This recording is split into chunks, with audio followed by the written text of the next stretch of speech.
Bakı Ələt Astara yolunda ağır yol nəqliyyat hadisəsi baş verib. Hyundai markalı avtomobil Vito markalı maşınla toqquşub.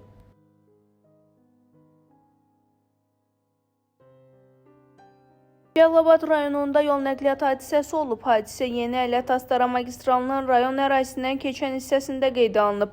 Belə ki, Astarada keçirilən toy məclisinə gedən ailənin olduğu Kia markalı minik avtomobili idarə etmədən çıxaraq aşıb. Qəzada sürücünün həyat yoldaşı Qaraçiyel Əbdürrəhmanova aldığı xəsarətlərdən hadisə yerində dünyasını dəyişib. Avtomobildə olan 2 azyaşlı uşaq isə müxtəlif dərəcəli bədən xəsarətləri ilə Cəlilabad Mərkəzi rayon xəstəxanasına çatdırılıb. Faktla bağlı araşdırma aparılır.